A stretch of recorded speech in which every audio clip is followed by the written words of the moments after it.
Hello, everyone. Catchy1383 with Catchy Gaming. And I've been a bit busy. I just passed the test for my 107 license, which allows me to pilot drones remotely. So I've been a bit busy studying and all that other fun stuff. Not so much time for gaming. But I did manage to complete all the levels on expert difficulty on Star Fox, and then I was going to tackle the challenges on expert difficulty. And there's one thing that I wish more companies would do, and that's to think about the challenges that they're giving people. Not to mention, if you want to find out what's wrong with your game in terms of it mechanically, put it on hard mode and then play it because it kind of feels like a lot of companies don't do that. Are these challenges doable? Oh yes, I completed Corneria, but some of them are just outright annoying. And considering that if you fail, you have to start all over from the beginning of the challenge again. Like here, where you have to beat the boss in 10 seconds. I did it by the skin of my teeth. The one that has my ire right now is on media, where you have to shoot the weak spots without hitting the shield. And that's kind of an issue. I'm not sure why they're like, yeah, let's do that. So I go in, I get to the boss, and I try flying it in cockpit view for more precision. The thing that makes this stupidly hard is one, the lasers don't always necessarily go where you're pointing, especially when you have the hyper lasers and it can accidentally hit the spot or the shield in this case without you intending to. Two, that isn't me wiggling the joystick around or the analog stick, sorry, whatever. That's just what happens.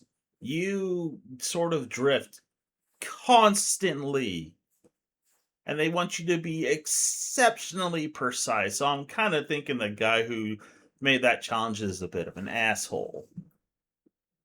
And by a bit, a major asshole. So I'm like, okay, maybe they're trying to push us towards using the mouse mode for more precision. Let's go with that. So after digging around and finding the attachments and trying the mouse mode, it did not go well. It felt wrong. Like really, really wrong. So after making the determination that I wasn't going to use the mouse mode to get there, I'm like, you know what? I'll just use the Joy Cons and get to the boss, and I'll try mouse mode there. That also felt really weird. It should, but it did. And it kept trying to switch to mouse mode if I moved my hands a little too much while using the Joy Cons, which was kind of irritating. And when I got to the boss and went into mouse mode to see if I could be a lot more accurate, no, it's still just as bad. You still have to deal with the constant weird drifting, even though you're in space and there's no reason for you to be drifting around. Maybe the thrust from the engines could cause that. I don't know, but I failed on the first shot. I'm like, God damn it.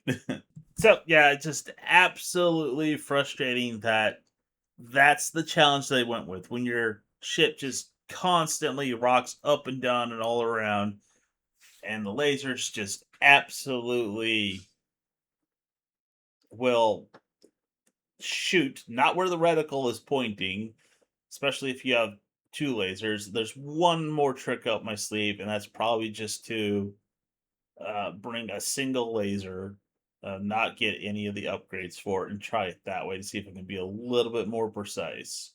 But it still doesn't change the fact that the challenge mode is absolutely chocked full of just weird bullshit in terms of their challenges, particularly like they're just absolutely obsessed with doing time on the bosses. Like, kill this boss in 10 seconds, this boss in 30 seconds, blah, blah, blah, blah, blah. Like when you get to Venom 2, you have to kill a member of Star Wolf in 35 seconds without an upgraded laser. Yes, it's possible. I definitely have done it. But I was playing that on expert mode, and I have some issues with that particular level and how irritating that's going to be just to get some of those challenges. Like you can't lose a wing. Well, uh, part of the problem with this game is the AI is dumber than a box of rocks. And when I mean AI, I mean your wingman AI. On top of that, they have this weird thing they do with the terrain where they either make it go transparent or they don't render it in time, which has a tendency to cause you to crash and break a wing. So it's one thing to make it so that stuff isn't in the foreground. It's a completely different thing to have stuff that is in front of you, but you don't render it, or you make it go transparent so you can't quite tell where the distance is and you end up crashing into it anyways.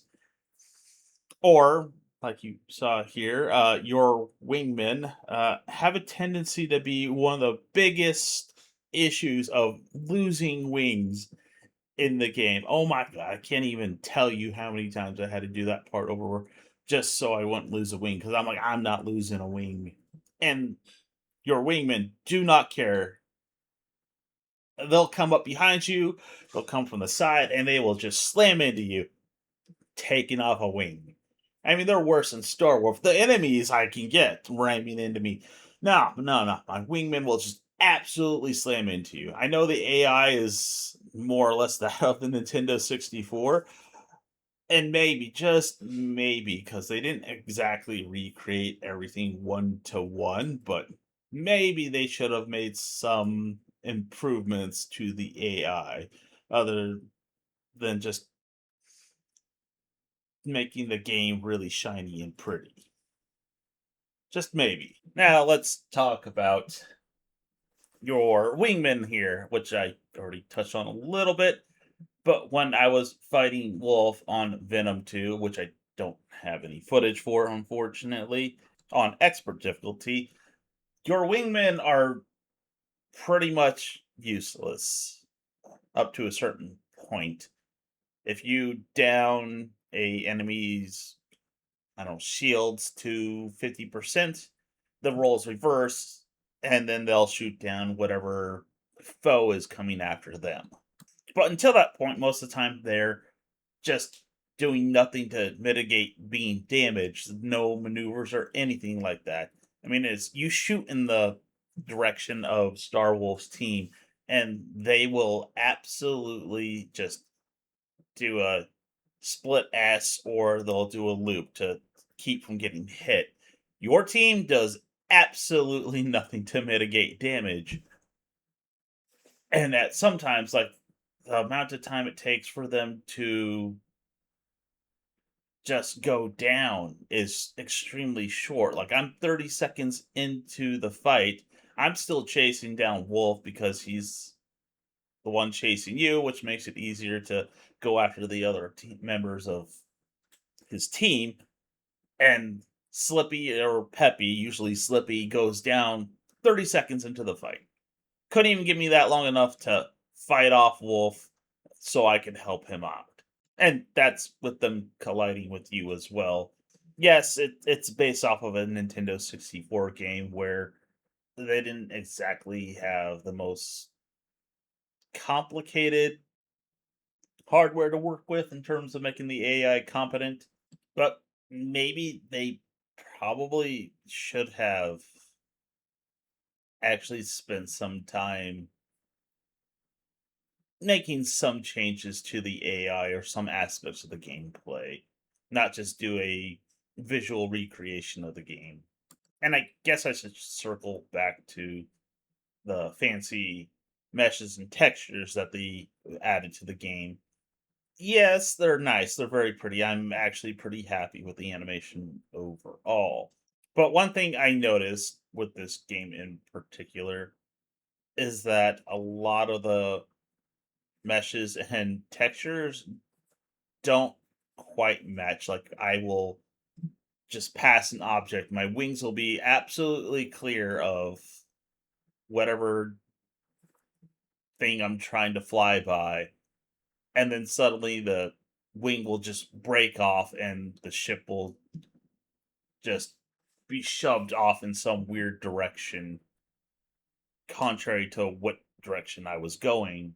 And I wish I had footage of this. I wasn't recording when this happened, but it happens frequently, particular on Sector 6. Like if you are flying uh, through the fins of the cruisers, your wings will just pass right by on the screen, but you'll still lose a wing regardless of you passing by without actually touching it.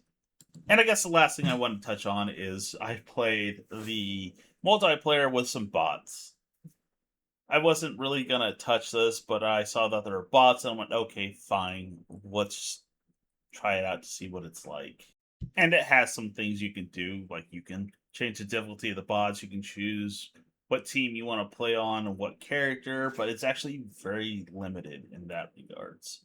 And there's only 3 maps to choose from, and depending on what map you choose, it decides what more or less game type you're going to engage in, like a land grab or a collection sort of game. At least in the 64, they had the Landmaster, and you could go on foot, which was kind of bullshit, to be honest. I mean, you know how hard it is to hit somebody that small in an R Wing? And this was after I beat Star Wolf and his crew on expert difficulty. Was in the multiplayer, they absolutely positively have a very strong auto target for you and the AI. You could just spam the laser and it'll automatically adjust your aim for you so that you can hit it. And I was just kind of irritated by that after fighting Wolf, who would just spam his maneuvers and it'd be a pain in the butt to shoot him down. Or when I actually did play the multiplayer a bit, they would get that laser beam and you would just be gone because they do not miss unless you can find something behind you, which you can't see behind you, to take cover in more or less. You were just toast when it came to the multiplayer. And another thing that sort of irritated me is they definitely made your AI team members kind of on the dumb side when you select to play with bots. I had to crank them up to a harder difficulty just to make it so I can compete with the AI on like normal, for instance. I had to crank up my AI companions up too hard because for whatever reason they definitely made your wingmen absolutely dumber when they're playing with a human, and I don't know why they did that, which is kind of ironic because I just crashed into a side of a ship thinking it would actually adjust the camera. It didn't.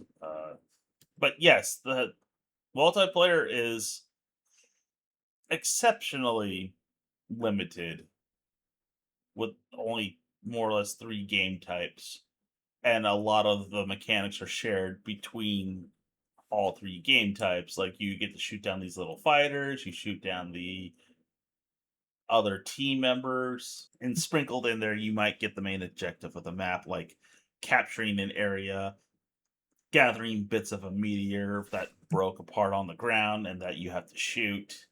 This feels more tacked on than anything. Not so much like there was any real thought put into it. Now they do have some parts that are kind of neat, like you can pick up these little mystery tokens like Mario Kart, more or less. That's what it definitely feels like. And you get like special weapons. Weapons like you get rockets that you can, or missiles you can shoot. You get shields. You get that powerful laser beam, which I never ever seem to get ever. Which could be potentially fun for future Star Fox games, not just in multiplayer. Don't get me wrong, these are just a few things I had issues with the game after playing through it long enough. I still enjoy the game, and I still think it's worth buying if you've never played Star Fox ever. or even if you have, honestly, the visuals, the updated dialogue, and stuff like that make the game a lot better. I would like for this to do better. That way, we don't constantly just get recreations of the exact same Star Fox games 4 times in a row. I mean, they had Star Fox Dinosaur Adventures and then Star Fox Assault, and every other Star Fox game has just been a recreation of the very first Star Fox game. And I would like to see something different from Fox at this point in time. And I'm kind of hoping some of the things that I saw, like in particular the multiplayer, are ideas that they're playing with for potential um I don't know, gameplay elements in the future. I just wanted to make a video after playing the game for a while. I guess for engagement purposes, what's your least favorite or favorite part of Star Fox on the Switch 2? And if you made it this far, thanks for watching. Have a good one.